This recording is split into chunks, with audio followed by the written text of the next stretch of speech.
thanks everybody for joining us. I know this is kind of a new experience for all of us in terms of the garden forums. And I do want to thank Beth and the Iowa City Public Library for making this possible. It's been very easy for me, so we appreciate that. I wish we were meeting in person, but I can't believe it's only been since last March since it just seems like it's been years ago since we've been in a public setting or a public gathering, but hopefully by next January of 2022, we can meet again at the library, but we'll just have to see.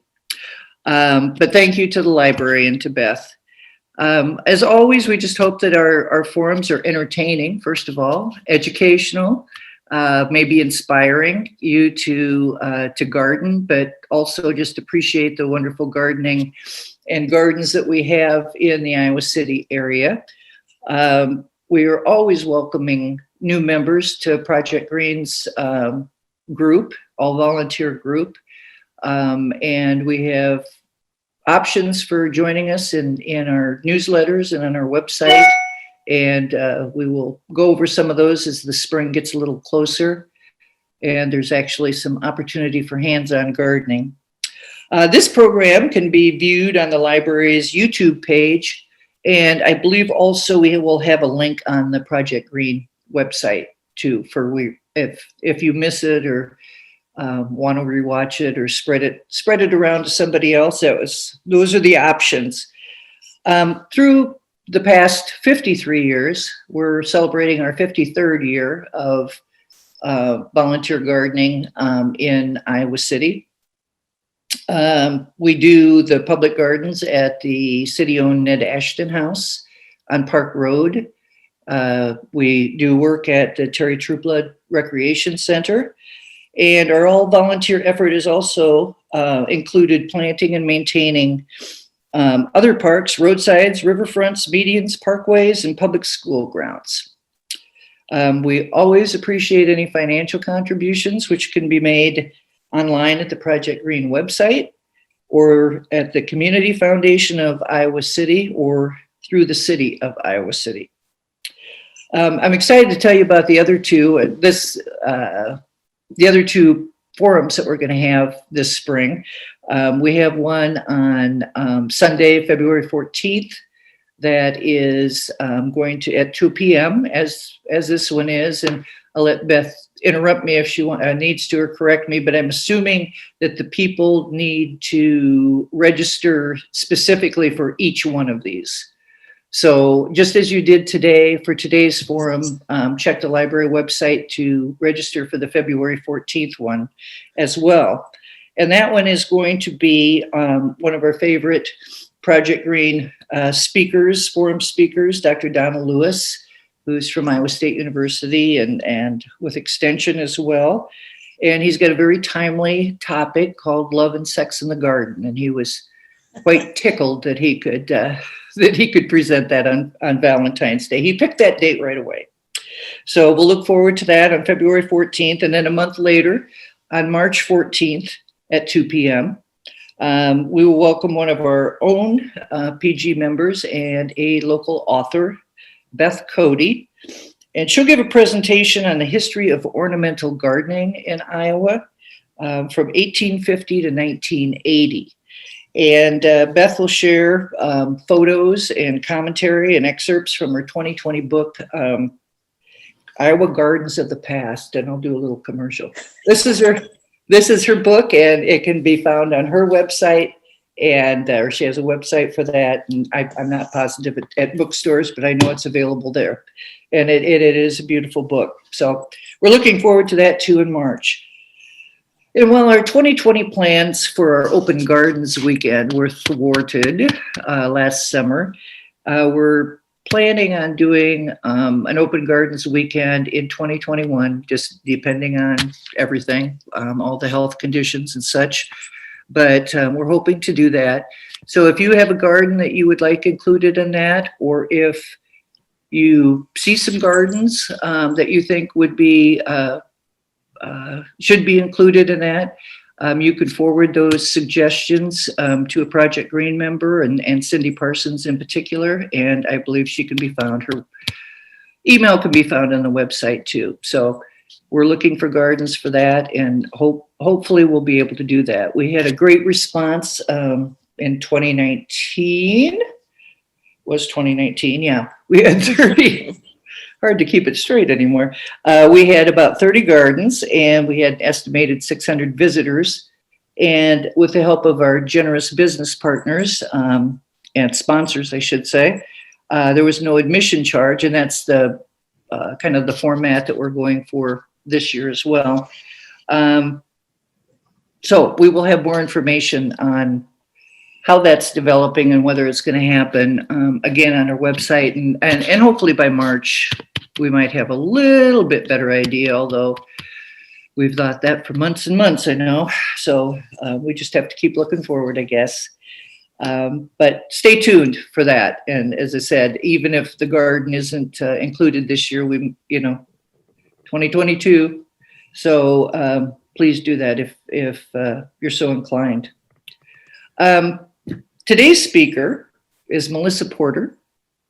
And Melissa is the museum program manager at Brucemore, which is a National Trust historic site in Cedar Rapids. We all, I think, remember August 10th of 2020, one of the many significant dates in 2020, it seems. And so Melissa will revisit that destructive day and share the slides of some of the Derecho damage and share plans to rebuild the structures in the gardens. Melissa has served as museum program manager at Brucemore for 3 years. She has a BA in history and classical studies from Iowa State University and a master's in museum studies from George Washington University in Washington, D.C. Melissa has worked and interned in several ISU museums, as well as prestigious institutions in the District of Columbia, such as the Dunbarton House, the Smithsonian, and the Olmsted Papers. Melissa was selected by Iowa Museum Association for their Rising Star Award in 2019 and was the plenary speaker for their annual conference in 2020. The way it's going to work is Melissa's going to present for the first 45 minutes to an hour at her leisure. Questions can be typed in the chat section at the bottom of your screen, and you can enter those anytime throughout the talk. And Melissa will either incorporate those into her address or will monitor those questions and ask them at the end. Obviously, sadly, we're not going to have cookies and coffee break. So I hope you have some at your home or wherever you are. But so our program will not last anywhere close to 2 hours. It'll probably be less than 90 minutes easily. So with that, I would like you to join me in welcoming Melissa Porter. Hi. Well, hello, everyone. Thank you so much, Connie and Beth, for the introductions. As Connie mentioned, my name is Melissa Porter. I'm the museum program manager here at Brucemore. Today, for our presentation, I'm going to spend a little bit of time introducing you to the site. I'm sure many of you are familiar with our organization, but for those of you who aren't, I'll spend a little bit of time giving you an introduction. Then I wanted to introduce you to the history of Brucemore and to our historic landscape. And then we'll get into some of the destruction that happened on August 10th and some of the work that's been happening since then. Now, already I recognize quite a few familiar faces in the crowd here today. So I'm sure some of you are very attuned to what's been happening at Brucemore, but I also want to give a chance to answer questions. So as Connie mentioned, if you have questions, feel free to put them in the chat during my presentation. I can't guarantee that I'll see every question that comes in, but I'll try to answer them as they come in, hopefully without losing my train of thought too terribly much. But if there are any that don't fit in at a particular time or you'd like to save them for the end, you're welcome to do that as well. I'm going to go ahead and share my screen so you can see my presentation. All right, we're going to go ahead and get started. As I mentioned, Brucemore is where we start our topic today. As an organization, Brucemore has existed since 1981. Before that time, it was a private residence. But in 1981, the last resident of the home, Margaret Douglas Hall, who grew up on the estate and then later lived there as a married woman with her husband, Howard, she left her home to the National Trust for Historic Preservation. Since 1981, Brucemore has been operated locally by a nonprofit organization, although we are affiliated with that larger nonprofit group, the National Trust for Historic Preservation. We've had sort of a dual mission over the years. Generally speaking, we've viewed ourselves as both a historic site and a cultural center. As a historic site, we recognize we are a museum. We're staffed by many museum professionals. Connie mentioned that's some of my background.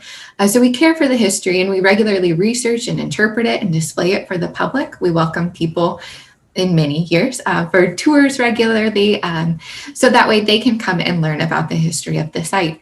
But we also have taken up an additional mission, which is to serve as a cultural hub or a space within the community that advocates for arts, culture, history, and preservation. And we've done this in part because of the people who once lived at Brucemore. Margaret Hall and her mother, Irene Douglas, were both keen supporters of the arts, and we continued their tradition by hosting concerts, hosting theater performances. In fact, today we get to partner with some of the organizations that these women helped to found almost 100 years ago. For instance, just this last year, incredible that something new could start this past year, but in 2020, Brucemore was able to launch our Artisan Studio, which was an initiative working with an artisan in residence to work with local musicians to put out for many their very first record or album, a chance for them to develop their talent as musicians and begin performing more broadly for their community. And that project was really inspired by Irene Douglas because 100 years ago, as the president of the Cedar Rapids Arts Club, she began that same process working with local artists like Marvin Cohn and Grant Wood to help support them while they were early in their careers. So we're excited to continue those legacies as we work to inspire community interaction with history, preservation, and the arts. Now, of course, 2020 has been a little bit of a different year. It brought some new challenges. We'll get into some of the challenges, most particularly the ones that came on August 10th when that storm rolled in. But Brucemore's history doesn't just start in 1981 when we became a museum. It goes back well before that, nearly 100 years, back to 1884. And that's where we're going to start with our history today. I want to tell you a little bit about Caroline Sinclair and her very first home. So, the very first owner of Brucemore. In 1884, this woman pictured here, seated with some of her children, Caroline Sinclair, purchased a plot of land about 2 miles outside of Cedar Rapids. At the time she picked out the land, it was mostly surrounded by countryside. It was north of the downtown area, going north from the Cedar River. And at the time that she picked out this property, it was largely undeveloped. Some of the spaces around were starting to be plotted out for residential development, but Caroline's property was one of the leading ones in terms of building a home on this bit of land. She picked out about 10 acres and sat her house back away from a busy drive, or at least what today is a busy drive. I'm sure it was a lot quieter then, and began construction on a mansion. The Queen Anne style mansion was built between 1884 and 1886. You can see it pictured here not long after its completion. You can see here also just sort of a glimpse into the landscape that Caroline Sinclair had around her home. Obviously, she planted a few new trees. You can see some new growth in the front near her carriage porch. But for the most part, there's sweeping views of the surrounding countryside. For the next 20 or so years, Caroline Sinclair owned this property, but by 1906, she felt that she was ready for something a little bit different. And so she eventually proposed what would become a trade of homes. Caroline Sinclair gave her home here to the Douglas family in exchange for their home on 2nd Avenue in Cedar Rapids, as well as some additional funds. The two families swapped residencies. The Douglas family, which included George and Irene, as you can see here, and their daughters Margaret and Ellen, and eventually their youngest daughter Barbara, who would later be born at the estate. The Douglas family moved into the property in 1907, shortly after they purchased in 1906. The reason for that small delay was because the Douglases immediately began making a series of changes to the property. At that time, Caroline Sinclair's mansion was 20 years old, just nearing that point where things were starting to go out of style a little bit and some updates needed to happen. And so before they moved into the home, they started with their series of updates. They began making some changes within the home, made some redecorating changes, made some changes to the layout of the house. They also made some exterior changes. Here you can see a few of them. On the left side of the screen is the breakfast porch. That's sort of the space that's surrounded by more shrubbery. I hope that's the left side for everyone too. But that's the breakfast porch. On the other side is another porch on the west side, and then a north terrace as well. All of these outdoor spaces were starting to form around the ideas of the burgeoning ideas of a country estate. At the time when the Douglases moved into the property, there were some new ideas about what country lifestyle could be like, especially for those who could afford the luxury of having enough property.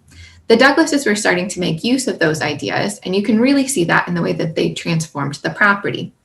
Their transformations to the estate were extensive, beyond the ones that occurred within the mansion and near the mansion. They're also credited with changing the name of the estate. When Caroline Sinclair first built her home, she'd initially called it Fair Home. Often it was just referred to as the Sinclair Mansion. But the Douglases are the ones who gave it its name, Brucemore.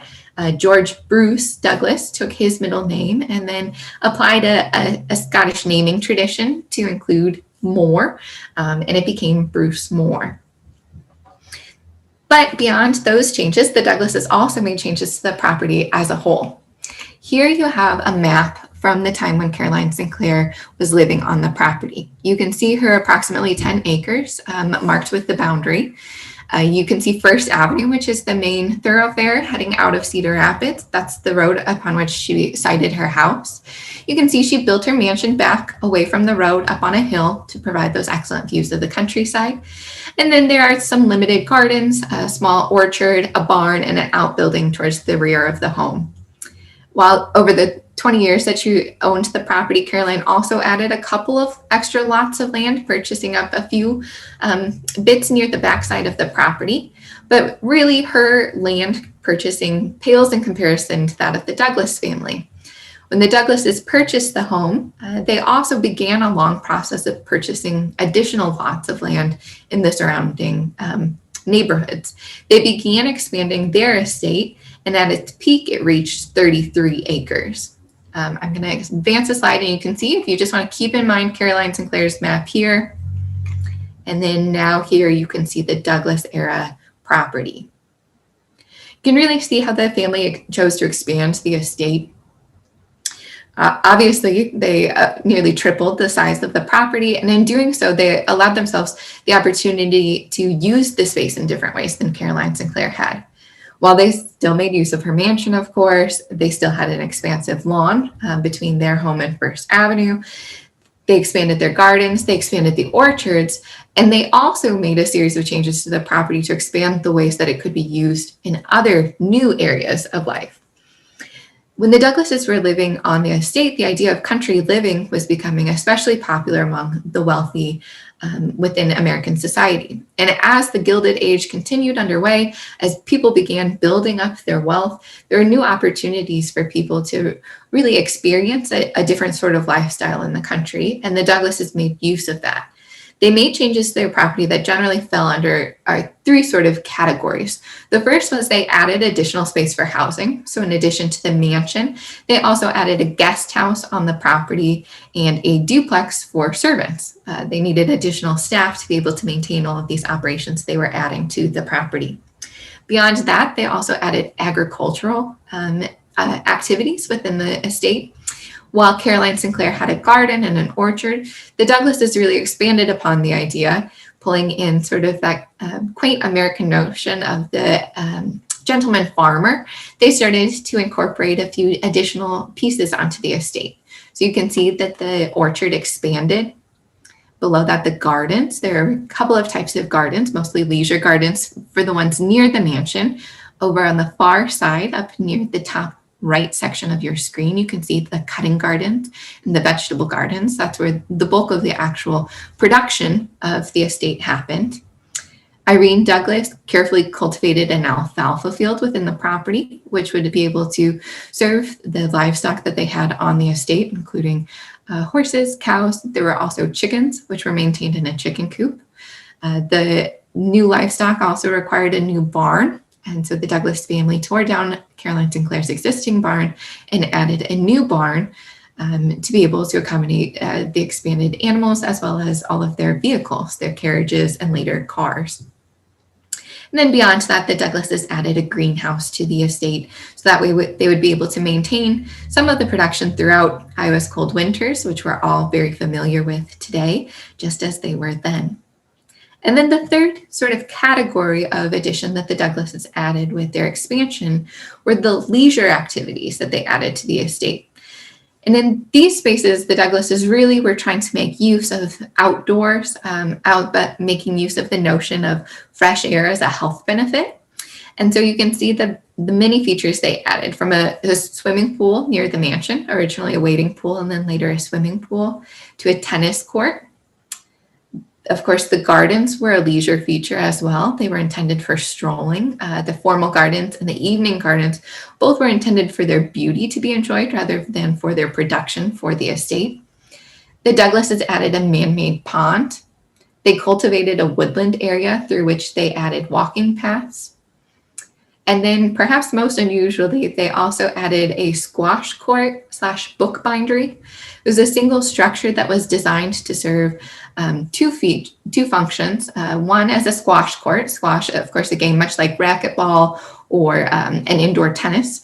And then the other portion of the building was used as a bookbindery, a place for binding books, as that was one of Irene Douglas's hobbies while she was living on the estate. Now, I could spend plenty of time just showing you examples of each of these features. We're very fortunate to have an extensive photograph collection from the Douglases' time on the property, but I'm just going to pick a few to show you. Otherwise, you'll never get me to stop talking about it, and we'll never get to talk about what happened in 2020. So here you can see one example. Here is a photo of the garden house or the guest house at Brucemore. You can see George Douglas here with his daughters Ellen and Barbara, the younger two of his children. That guest house was added around the turn of the 20th century. It's been lived in. Margaret Douglas Hall, who was George's oldest daughter, after she married her husband, that was her primary residence until she inherited the mansion from her parents. Here you can see one of the many family pets making his way through the cutting gardens on the far side of the estate. And then finally, here you can see the mansion from the Douglases' time on the property. Now, all of these changes that the Douglas family were making were not done in isolation. They were done actually by a team of professionals.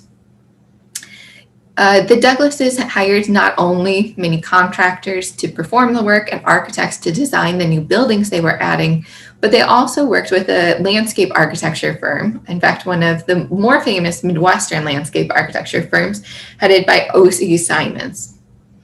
Ossian Simonds was a landscape architect in the prairie style of design. He joins Jan Jansen and some others who are very famous for helping found that style of the prairie movement. He's at times referred to as the father of the prairie style of landscape design. Ossian Simonds worked with the Douglas family over a period of more than 20 years. We first have records of him working with the Douglases around 1906, right around the time when they purchased the property. But then the interaction between them continues to go on for quite some time. I'm going to circle back to Ossian Simonds in just a minute because I did see a question come in. The question was first where the Douglas families made their income. George Douglas was the son of George Douglas Sr. George Douglas Sr. had started an oatmeal milling plant in Cedar Rapids called 5 Star Oat Milling. That company would later form with some others to become Quaker Oats. George Douglas, who had lived at Brucemore, George Bruce Douglas, had began his career working for his father and then eventually left and started his own company with his brother. That company was the Douglas Starch Works. That company later became Penford Products, Pennick and Ford, and then today is Ingredion. It continues to be a major industry within Cedar Rapids. I should also have mentioned Caroline Sinclair. In order for her to have the funds to develop the estate, she actually benefited from her husband, T.M. or Thomas McKeldry Sinclair, who had started a meatpacking plant in Cedar Rapids. That was one of Cedar Rapids' first major industries. It's also what sort of drew a large population to the area, especially the Czech population, as many people began working in the meatpacking plants. Unfortunately, TM died, and so Caroline actually built the home as a widow. A remarkable feat at the time, or any time, I suppose, to build such a large home. And that's where she raised her 6 children, both here and then also in another family home farther east, closer to her relatives. I hope that answers your questions about the income of the Douglas family. Again, please, if anyone has questions, feel free to enter them into the chat. I'm happy to stop and answer them. But to the point I was mentioning just before this, O.C. Simonds, I mentioned that O.C. Simonds was a landscape architect in a Midwestern style. He was part of a group that was developing the prairie style of landscape architecture. Its counterpart in architecture, I believe, is probably much more famous, at least perhaps not among this crowd. I suppose you would all be well and familiar with both. But within the field of architecture, of course, Frank Lloyd Wright is very famous for pioneering the prairie style within building design. But while O.C. Simonds was involved at Brucemore, we unfortunately don't have any of his original plans for the estate. However, we can see many features which he advocated for throughout his career on full display on the estate.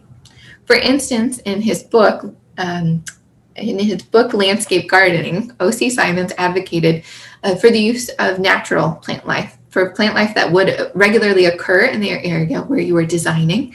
You can see that throughout the estate here at Brucemore. Likewise, Simonds also advocated for the use of sort of rooms as a means of dividing the estate. So here you can see the First Avenue lawn. This was the main space for greenery within the estate. It was intended to be left as primarily an open lawn space to give your eye a little bit of a rest after seeing the rest of the property. But it was intentionally designed with trees to create sort of a wall-like effect, to create a room within the estate that was distinct from the other features. Simonds also advocated in that same book for the addition of water features to estates where they weren't naturally occurring. Here you can see the pond being added to Brucemore. It was a man-made, hand-dug pond. This photograph was taken sometime between 1909 and 1910 as that process was being carried out. Simonds advocated for irregular shapes within his ponds. He didn't want anything to look too formal. He wanted things to appear as if they were natural, although, of course, in this case, it's not a natural feature. It was being built, but he wanted to capture some of that illusion of a naturally occurring feature. Likewise, he advocated for the development of a woodland area just around the pond. You can see some of the original trees that would have predated Simonds's involvement, but then there was also the addition of new plantings in order to grow up that space and to continue to create that natural wooded area where the Douglas family would later take walks through the woodland area to get to their gazebos. Simonds also had some thoughts on formal gardens. In fact, any country estate from the early 20th century would, of course, not be complete without a formal garden. And for those of you who are familiar with Brucemore, this may be your particular point of interest, the formal gardens at the estate. Simonds actually had sort of the least to say about the formal gardens in terms of landscape design. He did not think that he was an expert in this particular field, and so he wanted to defer as much as possible to the interests of the homeowners, the people who were going to live with his designs. But then he also worked with other people within his firm who would be able to take a little bit more of a leading hand in designing this section of the property. So in this case, Helen Dupuy was actually the person who spent the most time with the laying out of Brucemore's formal gardens. Helen is somewhat remarkable in that she was a female within O.C. Simonds' architecture firm, landscape architecture firm, at a time when very, very few women were involved in landscape architecture. Landscape architecture was just generally a relatively new profession. It began in the United States really with Frederick Law Olmsted, but then had developed in the years since he had begun his practice. But still, it was primarily occupied by men, very few women within the field. And again, we were looking at a time when very few women were working in professional spaces to that level of responsibility. So Helen Dupuy was the one who actually laid out the gardens at Brucemore. We know from records that she came and laid out the gardens. We also know that she came back to check on them at a later date, likely to see how things were taking within the space and if any other design changes needed to be made. Helen's work was not done by her alone. I mentioned earlier, O.C. Simonds advocated for the homeowners to really take some control over the estate, to recognize that they would have opinions because they were the ones who would live with this design day in and day out. And that was certainly the case at Brucemore. I mentioned earlier George and Irene Douglas. They were the couple who moved into the estate with their daughters, Margaret, Ellen, and Barbara. Irene Douglas, as the matriarch, she was busy running the estate in general, but also took on a number of occupations and hobbies while she was doing so. One of the ways that she chose to spend her time was in the gardens. Irene Douglas was an avid gardener who enjoyed the process of determining what would work best within the space. She enjoyed the process of determining what visuals would work best, also what plant species would survive the best in a particular space. She worked regularly with people like O.C. Simonds, with others within his firm. And then she also worked regularly with her own gardeners. Some gardeners stayed on the property for many years. Archie White, for instance, was a longtime gardener on the property and was here for almost 20 years. The two of them would regularly correspond. If Irene Douglas went somewhere warmer for the winter, she would regularly write to Archie asking, would you buy these things? I think we need to get them started in the greenhouse on these dates, and then we'll see if we can move them onto the property at these times. She was interested in really creating a home for herself, and then also in creating a natural environment for her family to enjoy while they were living on the property. It should not be surprising, particularly that interest extended into some into some associations within her community. I mentioned earlier she was involved with the Cedar Rapids Art Commission, but then beyond that, she was also involved with the Cedar Rapids Garden Club. In fact, the photograph you see here is of Brucemore's barn, sometimes called our carriage house. It does not typically have quite this array around it. It's decorated here for the 1929 garden show. In 1928, Irene Douglas hosted the first ever Cedar Rapids Garden Club show at her estate at Brucemore. And the next year, because it was such a success, she brought it back and hosted the show again. Later, Margaret Douglas would host it at Brucemore once again.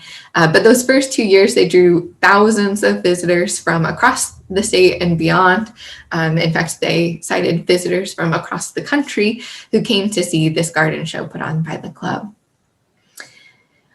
Because Irene Douglas had such an interest in the property, there were some changes that happened over the years. Of course, with anything, styles change. So she made some practical decisions in terms of what worked well for her family. When her daughter Margaret inherited the estate in 1937, Margaret also began taking over some of those decision-making procedures. There were some trends that kind of came and went. Margaret made some decisions regarding what worked for the estate at a particular time and what didn't. Margaret also had her own favorite flowers. She really enjoyed peonies, some tulips, things like that. And so she advocated for certain plantings at certain times, which have shaped our landscape today. But altogether, the impact from Caroline Sinclair's estate, from the Douglases who developed the property, particularly O.C. Simonds and Irene Douglas, through Margaret Douglas Hall's gift to the property to the National Trust. And all of that, we as a community have benefited from the legacy that they have built in terms of the landscape at Brucemore. And since 1981, we have been inviting the public to enjoy that legacy as well. On a typical year, Brucemore offers quite a few public programs throughout the year. We offer things regularly. Almost every day we seem to have something happening on the estate. But one of the important draws that Brucemore has to offer isn't just all of the planned programming that we have. Of course, I'm a big advocate of that as someone who helps plan much of it. But also, Brucemore has served as an oasis for people. We are a 26-acre estate within the Cedar Rapids area. We are a space where people can come regularly. Some people come to Brucemore for a lunchtime walk. Other people come for a jog or a picnic or a bike ride. But generally speaking, it's a beautiful piece of our community that's been open for people to experience and to enjoy for the past 40-some years. But, and unfortunately a but is coming. I think you all know what the but is about. This is all leading, of course, to a discussion of what happened on August 10th, 2020. You all know that a storm hit at that time, swept across the Midwest, especially hitting Iowa. Cedar Rapids in particular was well hit by that storm, and Brucemore especially. So the storm brought with it, I would assume many of you are familiar, but for anyone who's not, the storm really brought about a hurricane level wind through the community. It damaged trees across the state. It damaged buildings. Many of us, I think, are still recovering from the damage that occurred then. Outside of Brucemore, I think there are many homes across the state that are still having issues with getting roofs repaired, things like that. And of course, we'll see the impact to the natural landscape for many, many years to come. But Brucemore, unfortunately, was not spared by that storm either. I'm going to start by showing you a few before and after photos.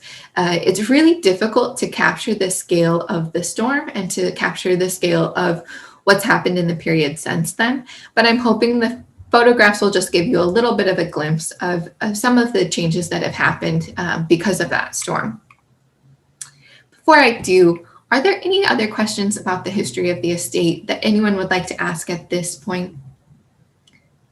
If not, you're also welcome to ask them after I'm finished completely too, and that's just fine.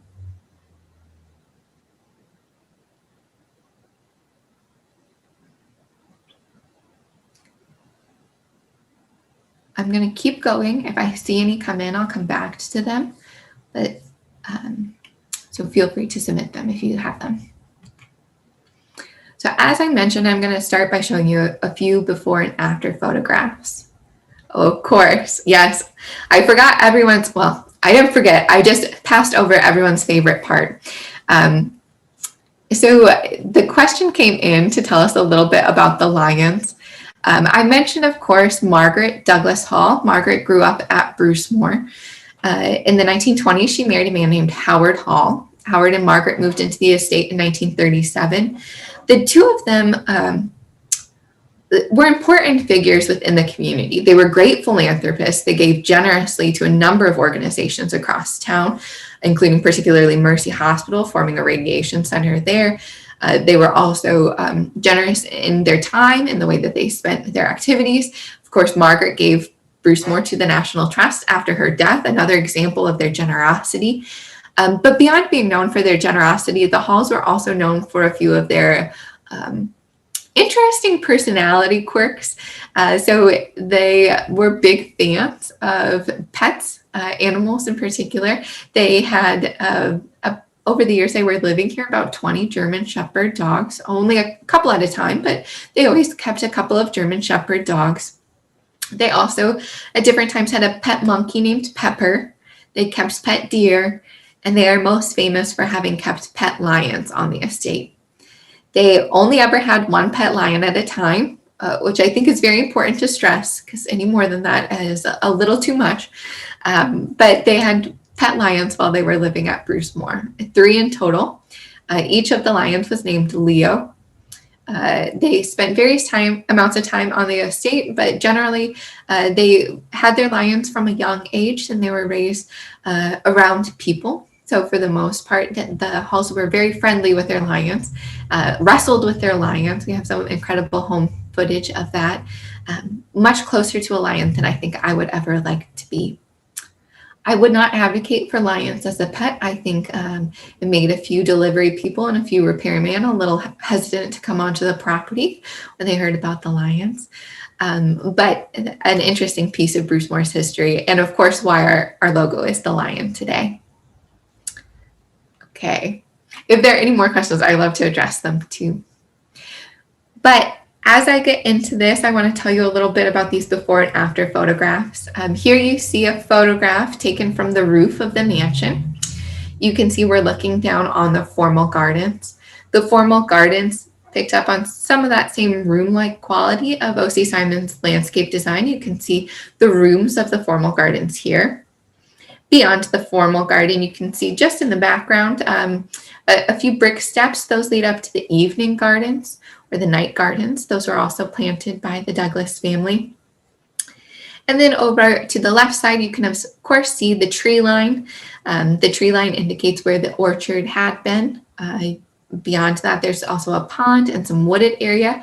Obviously, quite a few trees of full growth here on the estate because many of them have been growing since the time that O.C. Simonds laid out the property. In the next slide, you're going to see the estate just a couple of days after the storm. So obviously, we had a pretty extreme change from that first photograph to this one here. I think if I were to take the photograph again today, assuming all the snow had melted and we could see the ground again, you'd see an even more extreme change. At the time when this photograph was taken, which, as I mentioned, was a few days after the storm, there are still quite a few broken trees up on the property. And in fact, we are still in the process of removing broken trees today, many months after the storm. You can see especially, obviously, we have a much clearer view of the surrounding space. You, of course, can still see the formal gardens, but then as you look past the driveway, you can see much more of the property on that side as we lost some rather large trees there, some very historic trees. Just for another perspective, we're going to go over near that pathway. I'm going to show you this space. This is the Lord and Burnham greenhouse. This greenhouse was added by the Douglas family. It was used often by the Douglases in planting up their gardens. You can see the cold frames behind it. Again, important in some of the early growth before things were transplanted into either the formal or the cutting gardens. Just beyond the greenhouse is another building. That's the servants' duplex. That space would have allowed families of servants to live on the estate. Often the side closest to us, the one we see in the photograph, was occupied by the head gardener. Archie White lives on this side of the property along with his wife and his children. His daughter Agnes provided a great oral history for Brucemore, so we have some information from her on what it felt like to grow up on Brucemore, to grow up looking at her dad being the one who was really caring for this estate and cultivating its landscape. But here, of course, you can see that scene prior to the storm, and then here you can see it shortly after. Again, this is a few days after the storm. I don't have the photographs from immediately after the storm. It's harder to tell what's happening just because the fallen trees block so much of the imagery. But you can see here that a tree fell on the greenhouse, causing damage, of course, to the glass frames, but then also to the metal supports as well. You can see there's damage to the cold frames. We, in fact, had damage to all 8 historic buildings on site and many of our historic structures. This damage was especially sad as it mostly came from a century-old tree that fell and, of course, lost many limbs in the process. And then here we have that pond I mentioned earlier. We saw a photograph of them digging the pond around 1909. Here's the pond as it looked just last year. You can see this beautiful pond urn here that was added by the Douglas family. They actually ordered them through O.C. Simonds' firm, so likely a design choice made in conjunction with the firm. Here you can see, of course, the woodland area that surrounds the pond. Over on the left side, on the farther away from the pink blossoming trees, you can see a wooded area. There are walking paths through there, which were also advocated for by O.C. Simonds, who wanted people to be able to walk through wooded and natural areas to glimpse into the pond to see some of the water features and then to continue their paths in the woodland. Unfortunately, that space was especially damaged by the storm. Here you can see some of that woodland area in the aftermath of the storm. The pond urn is doing just fine. That concrete urn we saw earlier, we built a surround around it to protect it because there were so many trees nearby that still at this point had hanging limbs, and also so many that need to come down.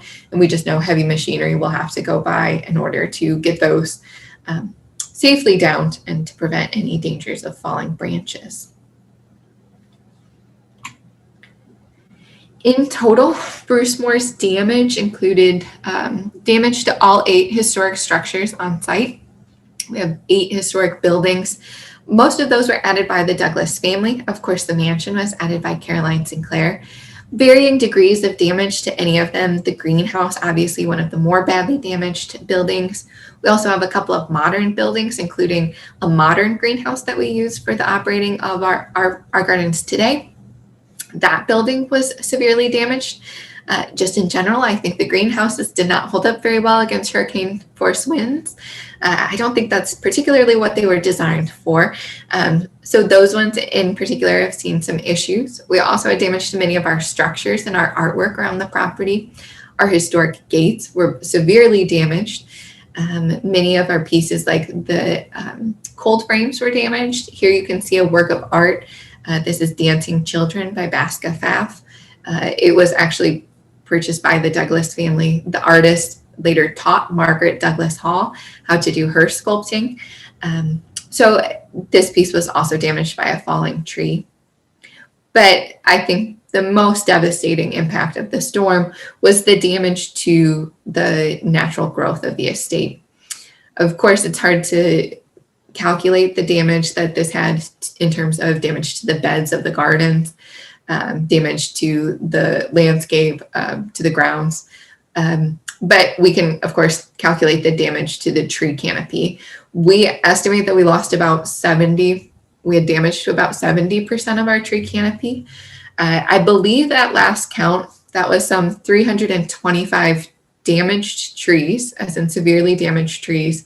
We know that we have lost or will lose at least 243 of those trees. That's a sort of staggering number, 243 trees on our single property. I would anticipate that that number might change again in the future. I mentioned very briefly where we were in terms of recovery. We are still a long ways from recovery. As I'm sure you all know, I think as a state, we're still a long ways from recovering from this storm completely. But work has been continuing for quite some time. You see, in the hours immediately following the storm, that's when recovery first began. In fact, when the storm occurred, most of our staff was on the property working. We were actually preparing to start an outdoor socially distanced event that same weekend. When the storm hit, we had some preservation projects that were happening. So we had some contractors on site at the same time. So everyone went inside and sought shelter. But unfortunately, the nature of the storm meant that by the time that they were able to go back outside, fallen trees had blocked every single entrance and exit from the property, which we have at least 3 driving exits. All of those were blocked. Fortunately, we have a small but incredible grounds crew on our property. Our buildings and grounds team care for all of the structures on site, the 8 historic ones, as well as our modern buildings. They care for all 26 acres of the property today. And they made an effort to just start clearing trees simply so people could leave. It took about 5 hours in order to clear enough fallen trees so that way people could drive out of the property. Many of our neighbors were, of course, stuck inside for much longer than that. We began working to try to clear spaces so they could leave as well. And then making ways just simply so we could move from one end of the property to the other. We have a single primary roadway that blocks much of the, or that directs much of the traffic through the estate. And that was largely blocked during the storm. And so initial attempts were made just to be able to move us from one side of the estate to the other for safety reasons. And then also just so that way we could access the problems and start ascertaining what needed to be assessed first. In those first few days, it really was about understanding what had happened during the storm and the scope of the damage. In the months since then, it has been about creating a plan for what needs to be done first to address the safety of the estate. So making sure there's a path cleared in case something needed to happen and we needed to be able to bring a vehicle onto the property. And then from there, assessing how we would be able to remove some of these fallen hanging branches, so that way they didn't pose an additional risk if additional winds came up and they became dislodged from the trees in which they were hanging. By October, we've been able to remove almost all of the hanging branches. We do still ask that people not enter our woodland area. That is the most, perhaps the most difficult section of the property to assess, because the trees there do grow sort of as a natural woodland area. They were intended to grow irregularly and closely together. And so it's difficult to assess just how much damage is there and how much is still to come down, because many of those branches are so densely packed in that section of space.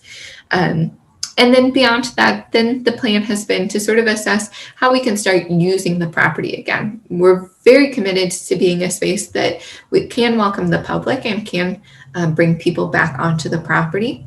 And so we wanted to begin making steps to be able to reinvite the public back to Brucemore and to show people the process that had been happening so far, as well as the long road that's still ahead of us. A question came through in the chat asking whether the mansion was damaged significantly. There was some damage to the mansion. I would say perhaps the most significant damage was to the roof. As you can see in this image, you can see the roof. It is a slate roof. Typically a slate roof has about 100-year lifespan, so we should have had quite a bit longer on our slate roof, but that's not assuming hurricane force winds in Iowa. So we've had some broken slate from the roof. In fact, there were pieces of broken slate found an incredible distance away from the mansion. These are heavy pieces of slate for them to have been flown quite so far by the force of the winds. That was also an initial security concern for us. We intentionally were keeping people off of the property in the days following the storm, so that way we could start cordoning off these areas that still had damage coming from them. We were able to work with we were able to contract with an organization to get some of the broken slate off of the roof and make it safe for people to go near the mansion again. And then on the other side of the building, there are some porches. One of them was a glass enclosed breakfast porch. That breakfast porch lost nearly all of its glass in the storm. It sustained some, I believe, structural damage as well. And then there were a few other leaks within the house. But generally speaking, we were very fortunate. We've been in the midst of a multi-year preservation project on the mansion. That project has really been aimed at caring for the windows and doors of the estate, the fenestration. The goal being to make those as well preserved as possible. So to prevent moisture from seeping in through windows and causing additional damage, to create a tighter air seal, to just better protect the window frames, the building itself, as well as all of the interior things. And so in some ways we benefited from some of that work having already occurred on parts of the mansion, but there is still more work to go there and some more work that has to be done as a result of the storm. I'd say, generally speaking, our biggest damage to the buildings was the greenhouses. But we had damage to almost all of the roofs across the estate. I believe that we have had roofing repair done on the guest house, the duplex, the greenhouse, the book bindery, and the visitor center, as well as we have a modern restroom in the shape of our historic chicken coop. And then our modern maintenance building and greenhouse has had new roofs and also repaired to the structure of the greenhouse there as well. So overall, damage across the board, I would say. The mansion obviously poses a few concerns in terms of how to do it properly. It's a little easier to find some asphalt shingles, which is what we have in most of our newer buildings, the ones built by the Douglases. I say newer, they're still more than 100 years old at this point. But the mansion has a little bit of a more difficult question in terms of sourcing appropriate materials, simply because some of those materials are harder to find, and the experts needed to do that preservation and conservation work are a little bit more difficult to be able to find, contract with, and have come to site when so much is happening in our area as well. So that's a little bit about what's been happening since the storm, or what's happened during the storm. But since then, we've also seen some really incredible and exciting things. In particular, we've seen a lot of work happen to the estate. I mentioned our small but mighty buildings and grounds crew. That group of people has really done incredible work to be able to clear a lot of the damage from the site. We've also worked with outside contractors. We've had groups of volunteers come in, all aimed at helping just clear up the site and allow us to ascertain how much damage was in fact done by the storm. If you drive around the property today, if you come during one of our open hours, you can find our gate hours listed on our website. You'll be able to see that there is still quite a bit of damage left to be assessed. I think that will be the case for much of the spring. We're hoping to address a lot of it as we get into the warmer weather of spring into the summer. But generally speaking, there is just so much that needs to be assessed in terms of trees that are damaged, and we'll see if they'll be able to make the recovery. We've worked with some experts on identifying which trees may or may not be likely to come back. But we'll also have to make decisions about the health of certain trees. Is it healthy to leave a single tree in what had been a copse of trees and is now the lone remainder in that area?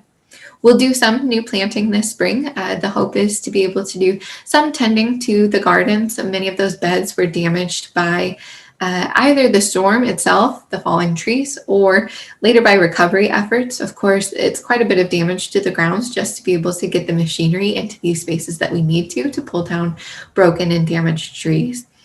But our hope is to be able to do some small scale replanting and work on the landscape this spring. But generally speaking, we know that we won't be looking at a full scale recovery for a much longer period of time, in part because we are a historic landscape.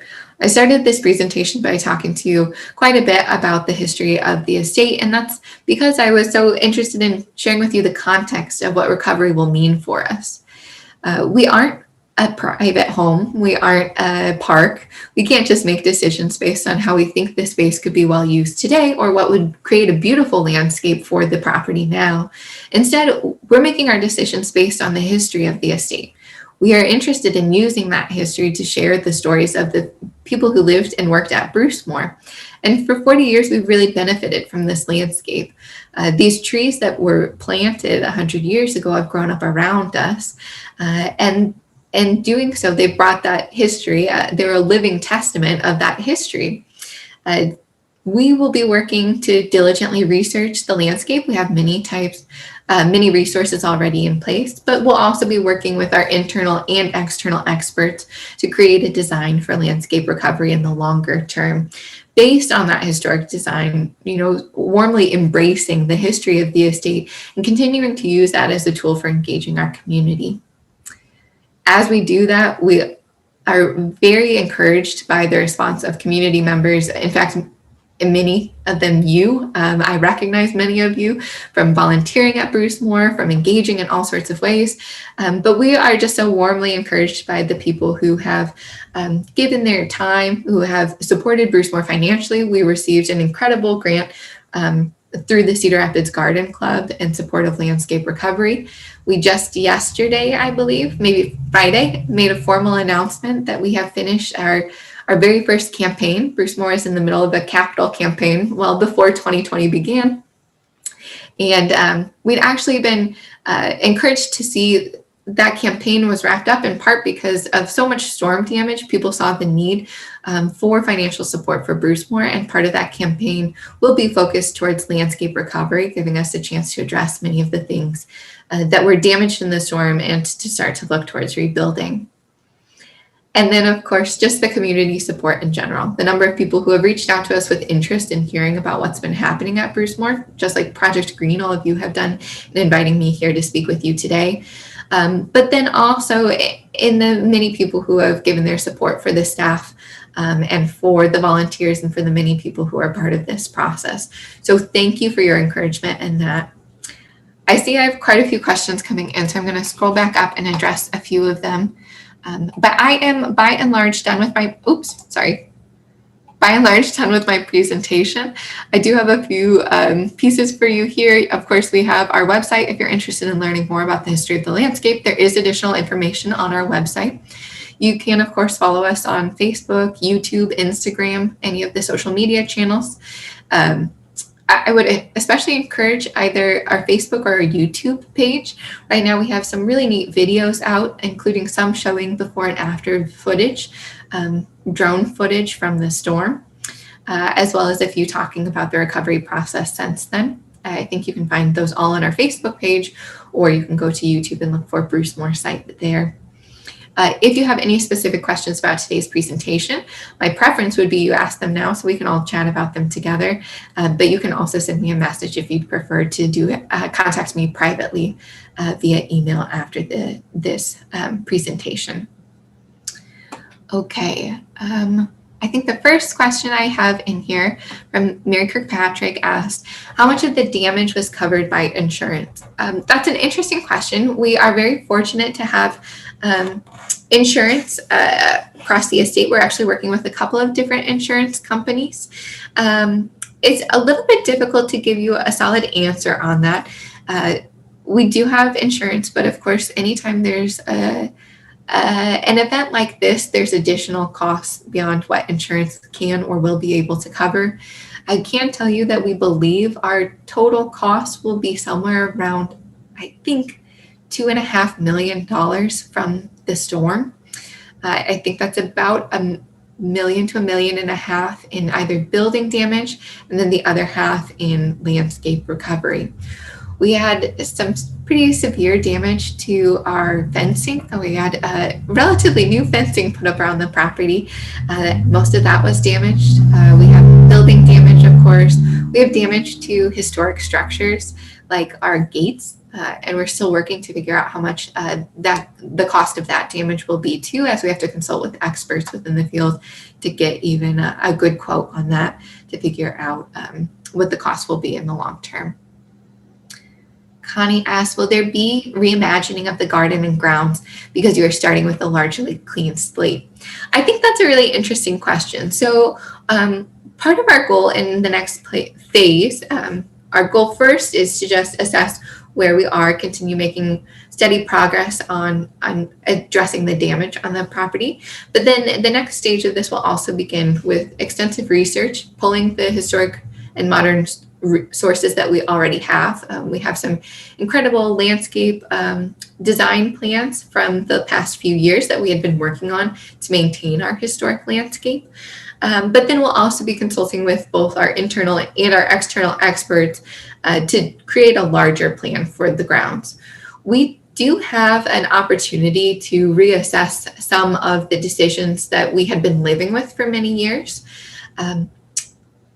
As a historic site, we're going to be interested, of course, in the history of the design and understanding how it was initially conceived of and how it was initially laid out. But the design that was created was done so for private home 100 years ago, and quite a bit has changed since then. Obviously, we have a big change in the use of the property. The Douglases didn't really need to worry about on-site parking for events. They didn't ever need to consider whether or not we could hold a concert on the First Avenue lawn, or whether the Joffrey Ballet would be able to get their equipment in. Things that we have worried about in the past 40 years as we've started hosting some of these events. And so we will make a decision based in sort of a balance, understanding both the historic landscape, understanding the intention behind the design, but then also recognizing the need for the modern use of the site. Of course, our neighborhood around us has changed too. We have different houses around us than were here 100 years ago, or at the time when the plans were being made. And so some of those things might change our planning for the property as well.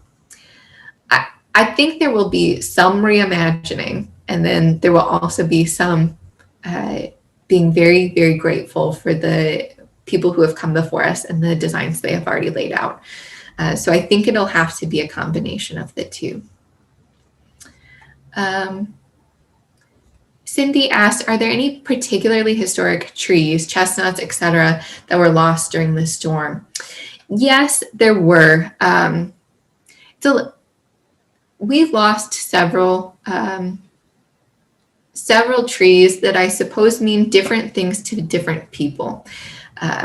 I would say, though, there are certain ones that tug on our heartstrings as different staff members, more or less than others. I think there are going to be neighbors who particularly mourn the loss of one. We did have some damage to a Chinese chestnut tree. We had quite a bit of damage in our orchard. The orchard had actually been damaged while the Halls, the last owners, were living on the property. So some of those trees were a little bit newer. But there are older trees that were also damaged in the storm. There are some that have been sort of benchmarks within the estate, pieces that sort of feel like they're growing at the heart of the property for a long time. And just the loss of their canopy already has made quite a change in the feel of the estate. I would encourage those of you who are able to come on a quiet day. Generally speaking, we are open on weekdays, which provides a good opportunity for people to come and see the estate if you'd like to. It is 26 acres, and we don't tend to have huge crowds come. So if you come on a weekday, you're likely to be able to socially distance as much as you'd like to, and to be able to see some of the damage if you'd like to do so. Again, we would ask that you stay out of the wooded areas and generally keep to our pathways, but otherwise you're welcome to visit. And to see some of that damage yourself if you'd like to. I think that in terms of historic trees, yes, we have had damage to some of them. And if you asked each of us which one hurt the most to see go, I think you'd get different questions. Just like I think there are different values for each person in terms of which ones really speak to them about what Brucemore has been for us as a site for so long.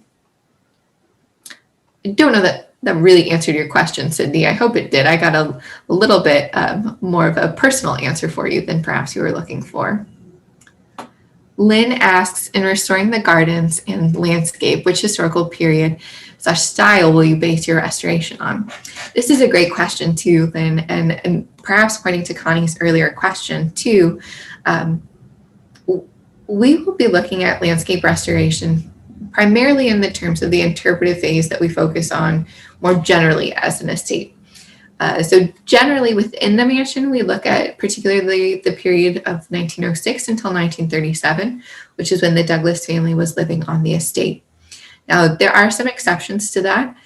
If you've been to the mansion, if you've been on a tour of the mansion in the past, you might have gone downstairs to our basement. And in the basement, there's a room that's more modern than the rest of the house. That room was installed in the late 1930s in a Tahitian theme. It's the Tahitian room. There's also a grizzly bar in the basement, which is a Western style saloon. Both of those rooms were added by Howard Hall. We've left both of those rooms up, even though they aren't technically within our interpretive period, because they really speak to the history and the use of the estate. The same has been true in many ways of the landscape. We have had pieces of the landscape that, of course, reflect the Douglas era, but then we also have pieces of the landscape that, by nature of their plantings, have reflected the Hall's use of the estate. So, for example, the evening gardens, when the Douglases were living on the estate, they had developed an evening or a white garden, which was a garden with plantings that were all light colored or reflective, so that way they could be enjoyed during the moonlight. Those specialty gardens were popular during the early 20th century. Ossian Simonds, in fact, in his landscape gardening book, gives some suggestions for how you might address them. But by the time that the Halls were living there, they had started to fade from popularity. Remember, the Halls lived on the estate from 1937 until Margaret Douglas Hall passed away in 1981. And during that time, of course, trends changed, values changed in terms of what people wanted their house to look like and what they wanted their property to look like. And so Margaret decided that that evening garden was not something she wanted to maintain anymore, and it was actually planted over. Many years ago, Brucemore made the decision that we were going to revive the evening garden. We had found some brick steps that had been covered, and we had those uncovered. We also began replanting that garden using Irene Douglas's garden book and some other notes that we had, which would address how to do that accurately. So we've struggled with the idea of which period or which era to interpret in the past, and that's something we'll continue to work with here. We might have a little bit more of a clean slate to be able to make those decisions instead of leaning towards what we already have in place and making decisions based on what's been here. For instance, the orchards during the Douglas period were originally in a slightly different location than they're in now. That's because a pretty awful storm knocked out much of them while the Halls were living here, and they moved the orchard. So we might choose to maybe move the orchard a little closer back to its original location, or we might find that that doesn't work for our modern use. We'll be addressing each of these questions in a more methodical manner, asking them in terms of what works for the design, the historic design, and then also what works for modern use. But I foresee that process taking quite some time. Both the design phase of it and then also, of course, the planting and growing will take a long time. We will be a little bit closer in some incredible ways to the way it was when the Douglases were living on the property, simply because when the Douglases were living here, they didn't have the benefit of 100-year-old trees that they had planted.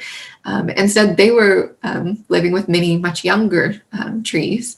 In the same way, this new generation will be able to see a much younger growth at Brucemore in the way that it would have looked, or more closely in the way that it would have looked when the Douglases were living on the estate. I think I answered the insurance question already. Are there other questions? Anything else I can answer for folks? I'll start over now that I'm unmuted. If anybody has any other questions, put them up soon, please, because we're going to go ahead and sign off here in a second. But I'm trying to see here, Melissa, is there one new one down there? I'm trying to see that. No, I think just no. Just a thank you. Thank you. Which is exactly what I want to do. And I sure do appreciate it, Melissa. It was great hearing about Brucemore and the huge effort going forward in terms of both money, time, resources, and everything. And I when you showed the before and after, we were all muted, but I could imagine the gasps that happened during that time, because it just is. I think it's heartbreaking for everybody. I know I used to live in Cedar Rapids and really enjoyed that property when I lived up there. So it's just a terrible thing. And I know there's so many people in Cedar Rapids that are still really suffering from this. So we're very sorry about that. Brucemore is just a great resource for our area, I know. So without any more, I want to again thank you, Melissa, very much, and encourage people to, if they can, support Brucemore's efforts, and certainly when the opportunity arises, go visit, because as I said, it is lovely grounds. And thanks again to Beth Fisher and the library for sponsoring this and doing it. I thought it went very smoothly, very good. So anyway, and I also encourage everybody to sign up and tune in on February 14th, Valentine's Day, for our next forum with Dr. Don Lewis. So with that, thank you, everybody, and have a good rest of the day.